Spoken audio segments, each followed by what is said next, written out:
নমস্কার। কবি জীবনানন্দ দাশের বনলতা সেন। হাজার বছর ধরে আমি পথ হাঁটিতেছি পৃথিবীর পথে, সিংহল সমুদ্র থেকে নিশীথের অন্ধকারে, মালয় সাগরে অনেক ঘুরেছি আমি। বিম্বিসার অশোকের ধূসর জগতে, সেখানে ছিলাম আমি আরো দূর অন্ধকারে বিদর্ভ নগরে।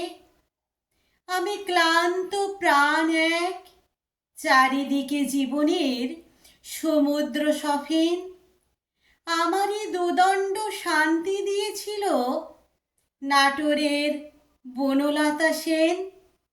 চুল তার কবেকার অন্ধকার বিদিশার নিশা, মুক্তার শ্রাবস্তির কারুকার্য, অতি দূর সমুদ্রের পর হাল ভেঙে যে নাবিক হারাইছে দিশা।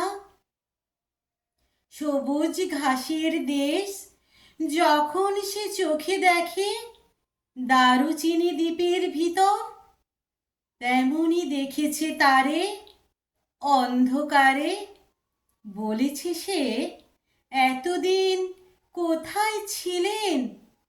পাখির নিড়ের মতো চোখ তুলে নাটোরের বনলতা সেন।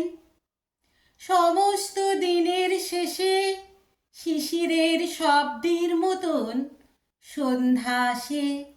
ডানার রৌদ্রের গন্ধ মুছে ফেলে চিল। পৃথিবীর সব রং নিভে গেলে পাণ্ডুলিপি করে আয়োজন। তখন গল্পের তরে জোনাকির রঙে সব ঝিলমিল।